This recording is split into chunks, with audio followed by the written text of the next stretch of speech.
Student, कल आप लोगों को सल्तनत कालीन प्रशासन एवं संस्कृति पर आधारित पहला वीडियो मिल गया था। ये आज आप लोगों का अंतिम एवं दूसरा वीडियो है इस चैप्टर का। तो चलिए शुरू करते हैं सल्तनत युगीन संगीत से। ये यूपी स्पेशल वालों के लिए भी इम्पोर्टेंट है, जो लोग एग्ज़ाम देते हैं यूपी का उनके लिए तो बहुत ही ज़्यादा इम्पोर्टेंट है। तो चलिए शुरू करते हैं और देखते हैं। तो देखिए, 14वीं शताब्दी में हरपाल देव ने संगीत सुधारक में पहली बार कर्नाटक संगीत एवं हिंदुस्तानी संगीत पद्धति के शैलियों के नामों का जिक्र किया। मतलब संगीत शैली की जो जिक्र होती है वो सबसे पहले 14वीं शताब्दी में की गई, और अभी तक ध्रुपद गायन शैली का विकास नहीं हुआ था। मतलब इस समय जो ध्रुपद गायन शैली है उसका विकास नहीं हुआ था। ध्रुपद गायन शैली जो थी वो मुगल दरबार की विशेषता थी। तो अगर कभी क्वेश्चन आ जाता है कि ध्रुपद गायन शैली किसकी विशेषता थी, तो मुगल दरबारियों की विशेषता थी। गोपाल नायक ने अलाउद्दीन खिलजी की प्रशंसा में ध्रुपद की रचना व प्रस्तुति दी थी, किंतु ध्रुपद का आविष्कारक राजा मान सिंह को माना जाता है। ठीक है, तो ध्रुपद का आविष्कार किसने किया? राजा मान सिंह ने। मध्यकालीन संगीत परंपरा के आदि संस्थापक अमीर खुसरो थे। इन्हें संगीत के क्षेत्र में नायक की उपाधि प्राप्त थी। इन्होंने भारतीय एवं ईरानी रागों को मिलाकर कुल 19 रागों को जन्म दिया था। और ये भारतीय संगीत की प्रशंसा में कहते हैं कि अरब संगीत के सहारे यात्रा करने वाले ऊँट को चलने का तो होश रहता है, परंतु भारतीय संगीत सुनकर एक हिरन भी मदहोश हो जाता है और आसानी से शिकारी का शिकार हो जाता है। तो सोचिए कितनी बड़ी बात इन्होंने भारतीय संगीत के बारे में कहा। एक बहुत ही प्रसिद्ध गीत है जो आप लोग सुने भी होंगे, ये वाला गीत, छाप तिलक सब छीन ली रे मुझसे नैना मिलाई के। ठीक है, इस गाने को सुनिएगा, यूट्यूब वगैरह पे भी ये गाना मिल जाता है। अब देखते हैं जौनपुर संगीत से किस प्रकार से संबंधित है। तो जौनपुर के लगभग सभी शासकों ने संगीत कला को संरक्षण दिया था, और यहाँ के अंतिम सरकी शासक हुसैन शाह सरकी को ख्याल गायकी का जन्मदाता माना जाता है। उत्तर भारत का पहला संगीत सम्मेलन हुसैन शाह सरकी द्वारा ही आयोजित किया गया था। ग्वालियर के राजा मान सिंह संगीत ग्रंथ मान कुलबल या मान कौतूहल के लेखक थे। ध्रुपद राग का जन्म भी मानसिंह के दरबार में हुआ, ऊपर भी चर्चा किया जा चुका है। चित्तौड़ के राजा महाराणा कुंभा संगीत राज और संगीत मीमांसा के लेखक थे। ये सब देखिए क्वेश्चन बहुत कठिन है और बहुत ही ज़्यादा महत्वपूर्ण है। ये बीपीएससी वालों के लिए बहुत ही इंपॉर्टेंट क्वेश्चन है। इसमें बिहार में देख रहे हैं आप लोग, एक टीचर्स की वैकेंसी आती रह रही है, तो बिहार स्पेशल बहुत पूछता है। तो वहाँ क्वेश्चन आ सकता है कि बिहारी बुलबुल के नाम से किसको जाना जाता है, तो चिंतामणि को बिहारी बुलबुल के नाम से जाना जाता है। तिरहुत के विद्यापति ने कजरी को जन्म दिया था। यूपी स्पेशल जब आप लोग पढ़ते हैं तो पूछता है कजरी किस क्षेत्र से संबंधित है। अब संगीत यंत्र देख लेते हैं। तुर्क अपने साथ रबाब और सारंगी लेके आए थे। इन्होंने सितार का आविष्कार किया जो तंबूरा और भारतीय वीणा को मिला के बनाया जाता है। तो ये भी क्वेश्चन आ चुका है कि सितार किससे मिलकर बना हुआ है, तो तंबूरा और भारतीय वीणा से मिलकर बना हुआ है। कभी क्वेश्चन आया कि सितार का आविष्कार किसने किया, तो बताइएगा अमीर खुसरो ने। लेकिन सितार का आविष्कार किसको माना जाता है? अमीर खुसरो को। गजल देख लेते हैं। यह अरबी भाषा का एक स्त्रीलिंग शब्द है जिसका अर्थ प्रेम पात्र से है और वार्तालाप से है। एक गजल में कम से कम 5 और अधिक से अधिक 11 शेर होते हैं। गजल का पहला शेर मल्ल कहलाता है और अंतिम शेर मक्ता कहलाता है। अब दिल्ली के स्थापत्य की चर्चा कर लेते हैं, जो इमारतें या कोई बिल्डिंग्स वगैरह जो बनाई जाती हैं। तो स्थापत्य बहुत ही महत्वपूर्ण है, बहुत ही ज़्यादा महत्वपूर्ण। इसको आप लोग ध्यान करिएगा और नोट करिएगा अपने कॉपी में, क्योंकि लिखने से चीज़ें बहुत जल्दी याद होती हैं। तो सल्तनत युगीन स्थापत्य को जॉन मार्शन ने इंडो इस्लामी कला कहा है। और जो ये इंडो इस्लामी कला जो थी वो भारतीय स्थापत्य की क्षैतिज शैली और इस्लामी स्थापत्य की मेहराब धरनी शैली के बेहतरीन समन्वय था, दोनों से मिलकर बना हुआ था। अब आगे देख लेते हैं तुर्कों का क्या योगदान रहा। तुर्क गारे में उच्च कोटि के चूना के साथ राबिस एवं सुरखा का प्रयोग करते थे, जबकि इससे पहले मिट्टी, ईंट, चोकर एवं भूसा का प्रयोग होता था। अब देख लेते हैं कि दिल्ली सल्तनत में राजाओं द्वारा कौन कौन सी चीज़ें बनाई गई। तो सबसे पहले हम लोग देखते हैं कुवत उल इस्लाम। दिल्ली में किला राय पिथौरा के समीप स्थित मस्जिद है जिसका निर्माण ऐबक ने पृथ्वीराज पर विजय पाने के उपलक्ष्य में करवाया। यह मूलतः 27 जैन मंदिर था जिसे वैष्णव मंदिर में बदल दिया गया था। ऐबक ने इसे मस्जिद में बदल दिया। दिल्ली में तुर्की की पहली मस्जिद थी। अब देखिएगा यहाँ पर पृथ्वीराज विजय पर बात की गई है, तो चूंकि जो ऐबक था वो गोरी का गुलाम था, तो उससे रिलेट करके यहाँ पर दिया हुआ है, ठीक है ना। तो कुतुबुद्दीन ऐबक के सेंस में मत लीजिएगा।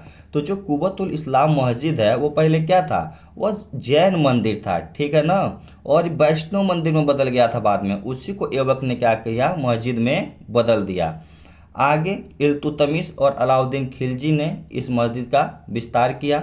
कुतुब मीनार के बारे में देख लेते हैं। कुतुब मीनार से अक्सर क्वेश्चन आते हैं। तो कुतुब मीनार से संबंधित देखिए कितने शासक हैं, ऐबक, इल्तुतमिश, फिरोज शाह तुगलक, एफएसटी मतलब फिरोज शाह तुगलक, और सिकंदर लोदी। ये 4 शासक कुतुब मीनार से संबंधित है। ऐबक ने उसकी नींव रखी, सिर्फ एक ही मंजिला बनाया। इल्तुतमिश ने 3 मंजिला बनवाया, ठीक है, 4 मंजिला हो गया। लेकिन फिरोज शाह तुगलक के समय बिजली गिरने से एक मंजिला टूट गया, तो इसने क्या किया, उसकी मरम्मत करवाई और एक मंजिला और बढ़वा दिया, तो कुल 5 मंजिला हो गया, ठीक है। और इसकी कुल ऊंचाई कितनी है, 240 फीट। तो आपको ऊंचाई भी याद रखनी है, क्योंकि हाल ही में एक एग्जाम हुआ था यूपी SSSC पेट का, तो उसमें दरवाजा, कोई दरवाजा है, ठीक है ना, आप लोग ढूंढिएगा वो कौन सा क्वेश्चन था। आप लोग भी थोड़ा काम करिए, उसकी ऊंचाई पूछ रखी थी, तो आप लोग भी कुतुब मीनार की ऊंचाई याद रखिएगा, ठीक है। और सूफी कुतुबुद्दीन बख्तियार के नाम पर ही इसका नाम पड़ा, ठीक है, कुतुब मीनार। कुतुब मीनार पर एक नाम भी हमको मिलता है, फजल इब्न अबुल माली, ये उसका कौन था, वास्तुकार था। अब देखिए 2.5 दिन का झोपड़ा, ये कहाँ है, अजमेर में, लेकिन ये भी एक मस्जिद है। लेकिन पहले ये क्या था, एक संस्कृत महाविद्यालय था जिसको चौहान शासक विग्रहराज चतुर्थ ने बनवाया था, और ऐबक ने क्या कर दिया, उसको थोड़ा सा तुड़वा के उसको मस्जिद में परिवर्तित कर दिया। अब देखते हैं इल्तुतमिश ने क्या क्या किया। सुल्तानगढ़ी मकबरा बनवाया। उसका एक बेटा था जिसका नाम था नसरुद्दीन, वो जब मर गया तो उसका जो मकबरा है वो सुल्तानगढ़ी मकबरा है, जो 1231 में बना, और इसको मकबरा शैली का स्थापत्य का जन्मदाता माना जाता है। अब देखिए अतरकीन का दरवाज़ा, इसको सिंह द्वार भी बोलते हैं, जोधपुर के नागौर में है। इसका निर्माण इल्तुतमिश ने करवाया और पुनः निर्माण मोहम्मद बिन तुगलक ने करवाया।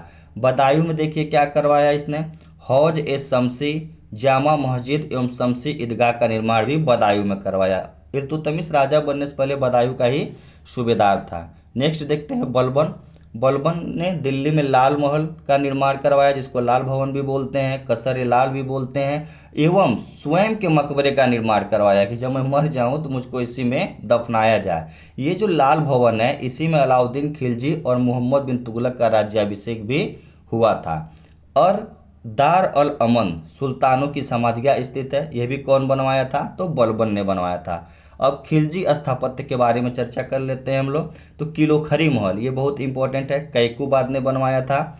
इसका निर्माण प्रारंभ करवाया कैकूबाद ने, और पूरा कौन करवाया, जलालुद्दीन फिरोज खिलजी ने। आपको एक होमवर्क दिया जा रहा है, कमेंट बॉक्स में बताइएगा कि जलालुद्दीन फिरोज खिलजी ने कुछ समय के लिए अपनी राजधानी कहाँ बना रखी थी।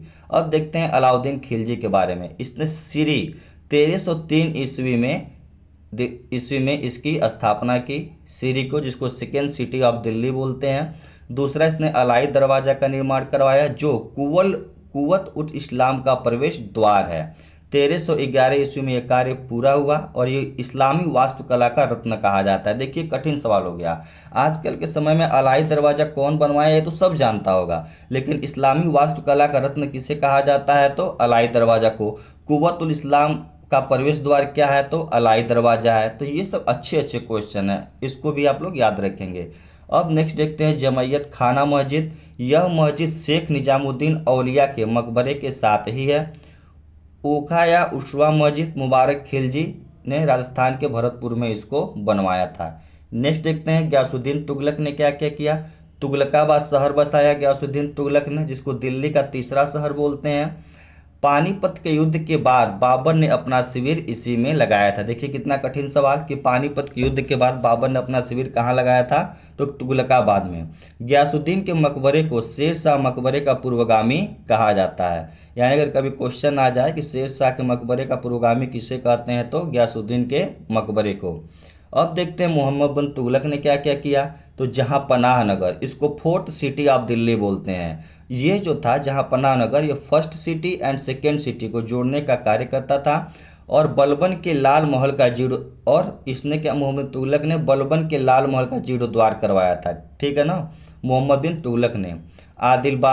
आदिलाबाद किला, 12 खंबा महल, शेख निजामुद्दीन औलिया के मकबरे का निर्माण, ये सब मोहम्मद बिन तुगलक ने ही करवाए थे। अब देखते हैं फिरोज शाह तुगलक ने क्या क्या करवाया।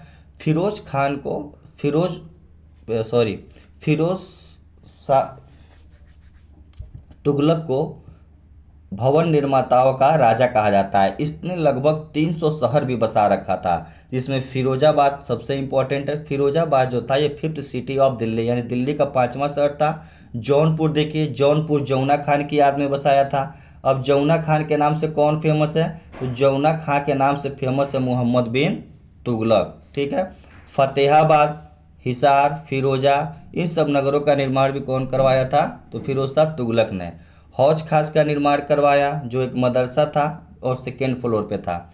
मुबारकाबाद नगर की स्थापना देखिए किसने करवाया, यह सैयद वंश का शासक था मुबारक शाह, उसने मुबारकाबाद नगर की स्थापना की। मोट मस्जिद, ये भी एग्जाम में पूछ चुका है कि मोट मस्जिद का निर्माण किसने करवाया। अब देखिए अक्सर जो स्थापत्य होते हैं वो राजा से संबंधित ही बच्चे याद करते हैं, लेकिन मोट मस्जिद देखिए कठिन सवाल है, इसका निर्माण करवाया था मियाँ भुआ ने। अब प्रश्न ये उठता है कि मियाँ भुआ था कौन, तो मियाँ भुआ जो था यह सिकंदर लोदी का वजीर था। सिकंदर लोदी, ठीक है ना। अकबर ने नाम दिया इसका बहिस्ता खां, ठीक है। अब देखिए प्रांतीय स्थापत्य कला, मतलब उसमें जो प्रांत जो थे बीजापुर, गोलकुंडा, उन सबों में भी स्थापत्य कला के बारे में जानकारी मिलती है। तो यहाँ पर बीजापुर में गोल गुंबद है, जो कि मोहम्मद आदिल शाह का मकबरा है। 1660 में निर्मित यह विश्व का सबसे बड़ा गुंबद है। बीजापुर की स्थापत्य कला का सर्वश्रेष्ठ उदाहरण वहाँ का जामा मस्जिद है, जिसका निर्माण आदिल शाह प्रथम या सुल्तान अली प्रथम ने किया था। बीजापुर की नई राजधानी नौशपुर का निर्माण करवाया था, जिसको मलिक अंबर ने जला डाला था, ठीक है ना। अकबर के समकालीन गोलकुंडा के मोहम्मद कुली कुतुब शाह ने, जो 1580 से लेकर 1611 तक शासन किया, 1591-92 में 4 मीनार का निर्माण करवाया और हैदराबाद नगर का निर्माण करवाया। तो ये क्वेश्चन देखिए अच्छा क्वेश्चन है कि जो मोहम्मद कुली कुतुब शाह था वो किसके समकालीन था, तो अकबर के 4 मीनार का निर्माण किसने करवाया, मोहम्मद कुली कुतुब शाह, और हैदराबाद नगर का निर्माण तो कुली कुतुब शाह। 4 मीनार, चंदन महल, हीरा मस्जिद और नंदी महल का संस्थापक मोहम्मद कुली कुतुब शाह को ही माना जाता है। जौनपुर का अटाला देवी मस्जिद, ठीक है, फिरोज शाह तुगलक ने शुरू किया और इब्राहिम सर्की ने इसको पूरा किया। झंझरी मस्जिद इब्राहिम सर्की। लाल दरवाजा मस्जिद महमूद शाह की पत्नी बीबी राजा ने। तो ये सब बहुत इंपॉर्टेंट सवाल हैं, यूपी स्पेशल के लिहाज से भी बहुत ज़्यादा इंपॉर्टेंट है। हुसैन शाह सर्की ने यहाँ पर जामा मस्जिद का निर्माण कराया, जो कि जौनपुर का सर्वश्रेष्ठ स्थापत्य है। नगीना मस्जिद गुजरात में है। हमदान मस्जिद कश्मीर में है, जो कश्मीर के सभी मस्जिदों में मुकुट का नगीना कहलाता है। अब नेक्स्ट देखते हैं सल्तनत की सीमांत नीति, मतलब वहाँ की नीति कैसी थी अपनी सीमाओं को लेके। तो सल्तनत की जो सीमांत नीति है वो 3 तरह की पाई जाती है। एक है अलगाव की नीति, एक है उदासीनता की नीति और एक है संघर्ष की नीति। तो सबसे पहले चर्चा करते हैं अलगाव की नीति पे। तो दिल्ली सल्तनत को मध्य एशिया की राजनीति से दूर रखना था, क्योंकि हमेशा आक्रमण होते रहते थे, तो अगर उसमें उलझे रहेंगे तो साम्राज्य विस्तार नहीं हो पाएगा। यही कारण है कि चंगेज खां के डर से जब ख्वारिज्म का राजकुमार जलालुद्दीन मंगबरनी इल्तुतमिश के पास शरण हेतु दूत भेजा तो वह मना कर दिया। चंगेज खां जो था वो पीछा करते हुए ख्वारिज्म के शासक का यहाँ तक आया था और उस समय ये अपना दूत भेजा इल्तुतमिश के पास कि मुझे शरण दे दो, लेकिन उसने शरण देने से मना कर दिया। शरण देकर मना कर दिया तो यहीं पर इल्तुतमिश की बुद्धिमत्ता मानी जाती है कि उसने बुद्धिमानी का प्रयोग किया और मंगोलों से अलग रहने का विचार किया और चंगेज खां सिंधु नदी से ही वापस चला गया। तो कई बार लोग कहते हैं कि चंगेज खां ने किसके समय भारत पर आक्रमण किया, तो आक्रमण नहीं किया था, वो पीछा करते हुए ख्वारिज्म के शासक का आया था सिंधु नदी तक और वहां से वापस चला गया। अब देखते हैं उदासीनता की नीति, मतलब कुछ नहीं करने वाले। तो चंगेज खां की मृत्यु के पश्चात उसका साम्राज्य उसके उत्तराधिकारियों में विभाजित हो गया और दिल्ली में राजनीतिक स्थिरता का दौर था। तो परिणाम ये हुआ कि मंगोलों के खिलाफ कोई ठोस कदम नहीं उठाया जा सका। अब देखते हैं संघर्ष की नीति, मतलब मंगोलों से संघर्ष कब कब हुआ। तो बलबन ने मंगोलों के प्रति शक्ति एवं कूटनीति की नीति का प्रयोग किया। आपको पता है लोहे रक्त की नीति चलाई थी। और जलालुद्दीन खिलजी के समय 1292 ईस्वी में मंगोल आक्रमण हुआ अब्दुल्ला के नेतृत्व में, और वह हार भी गया और वापस जाने को बाध्य हुआ। उलुग खां के नेतृत्व में 4000 मंगोल तथा 1279 में भारत आए जो मंगोल थे उन्होंने इस्लाम धर्म स्वीकार कर लिया हारने के बाद, जिनको नवीन मुसलमान कहा गया। भारत में मंगोलों का सबसे भीषण एवं सर्वाधिक युद्ध अलाउद्दीन खिलजी के समय हुआ, जिसमें मदद किया जफर खान ने। जफर खान ने सभी मंगोलों को हरा दिया और वापस भी भेज दिया। और जफर खान को युग का रुस्तम भी कहा जाता है। अगर कभी क्वेश्चन आ जाए कि युग का रुस्तम किसे कहा जाता है, तो युग का रुस्तम जफर खान को कहा जाता है। सोचिए जफर खान का मंगोलों में इतना खौफ था, जब मंगोलों के घोड़े पानी नहीं पीते थे तो मंगोल कहते तुमने जफर खान को तो नहीं देख लिया। तो सोचिए जफर खान कितना पावरफुल आदमी था। ठीक है, अब आगे चर्चा करते हैं। 1320 ईस्वी में दलूचक खान ने कश्मीर घाटी में हमला करके कश्मीर को तबाह कर दिया था। ठीक है, ये भी एक मंगोल। आगे देखते हैं चंगेज खां के बारे में। चंगेज खां की चर्चा इसलिए जरूरी हो जाती है क्योंकि चंगेज खां क्या था, एक मंगोल था। तो चंगेज खां का जन्म 1162 ईस्वी में हुआ था और मृत्यु 1227 ईस्वी में हुआ था। इसका मूल नाम तेमुचिन है। इसकी उपाधि श्रापित, खुदा का कहर, बुजुर्ग खान भी कहते हैं। इसका पिता येसुगई बहादुर, माता ओलन आयका और पत्नी बोरतई थी। ठीक है, चंगेज खां था ये। अब नेक्स्ट देखते हैं मंगोल के बारे में थोड़ा सा जान जाइए। मंगोल एवं तातिर मध्य एशिया की खानाबदोश जनजाति थी। बाबरनामा में बाबर ने कहा यदि मंगोल फरिश्तों की कोई जाति होती तो उनका प्रदेश घटिया राष्ट्र कहलाता। चंगेज खां का जीवनीकार जुबैनी है। मंगोल खाकान की उपाधि धारण करते थे। 1215 में पेकिंग, 1220 में ट्राक्स आक्सियान पर अधिकार कर लिया था। चंगेज खां का पुत्र ओगदी हुआ। ठीक है, तो ये मंगोलों के बारे में थोड़ी बहुत जानकारी थी। अब इतिहास लेखन के बारे में चर्चा कर लेते हैं। जब भी कोई राजा होता है तो उनके दरबार में कोई ना कोई होता है और उनके बारे में लिखता ही है, जहाँ से हमसे इतिहास के बारे में जानकारी मिलती है, जिसको साहित्यिक स्रोत भी कहते हैं। तो इतिहास लेखन देख लेते हैं। अरबों के बीच अंसाब मतलब वंशावली, सीरत मतलब हजरत मोहम्मद के जीवन वृत्तांत, मगाजी युद्धों के वृत्तांत, तबकात सामान्य इतिहास के ग्रंथ लिखने की परंपरा विकसित थी। ये अरबों के बीच। आगे चलकर शासक को केंद्र में रखकर इतिहास लिखना शुरू किया गया। भारत में जिस इतिहास लेखन ने प्रवेश किया वह ईरानी अरबी दोनों पद्धतियों का मिश्रण था। बर्नी ने तारीख फिरोजशाही में इतिहास को विज्ञान की रानी कहा। मुगल काल में इतिहास लेखन की प्रक्रिया चरमों उत्कर्ष पे पहुंच गई। अकबर के समय में देखिए कितना लिखा गया। प्रमुख ऐतिहासिक ग्रंथ देख लेते हैं। चाचनामा।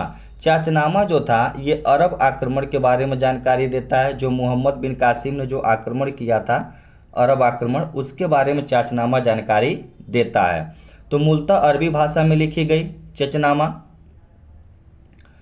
कुबाचा के समय इसका फारसी अनुवाद किया गया और फारसी अनुवाद कौन किया? अबू बकर कूफी ने। कामिलुत तारिख देख लीजिए, इसके लेखक इब्नुल आसिर थे। मध्य एशिया का इतिहास एवं गौर वंश के इतिहास के बारे में ये जानकारी देता है। यानी अगर गोरी जो था मोहम्मद गोरी के इतिहास के बारे में जानकारी कामिलुत तारिख से हमको प्राप्त होती है। नेक्स्ट देखिए तहकीक हिंद। ये बहुत ही प्रसिद्ध पुस्तक है, इसको स्टार मार्क कर लेंगे।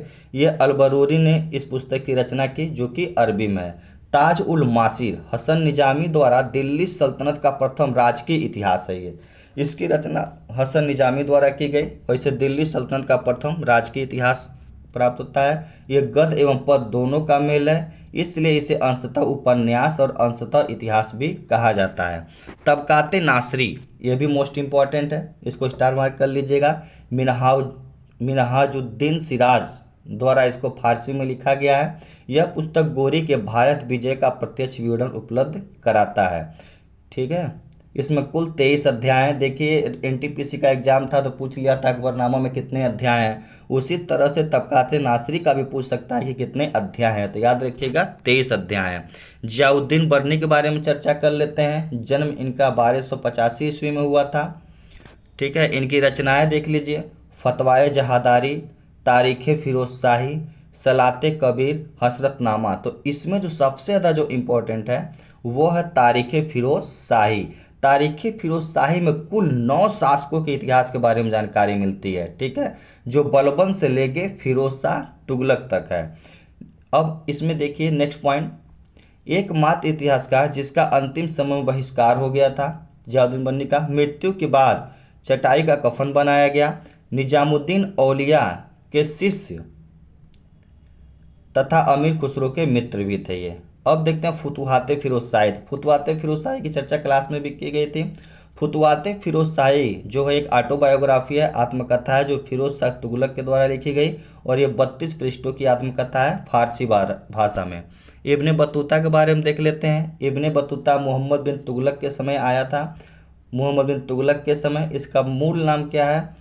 अबू अब्दुल्ला मोहम्मद। जन्म अफ्रीका के मोरक्को में, तंजियर में। सिंपल क्वेश्चन आता है तो मोरक्को रहता है, अगर मोरक्को नहीं रहेगा तो अफ्रीका रहेगा। मृत्यु 73 वर्ष की उम्र में हो गई।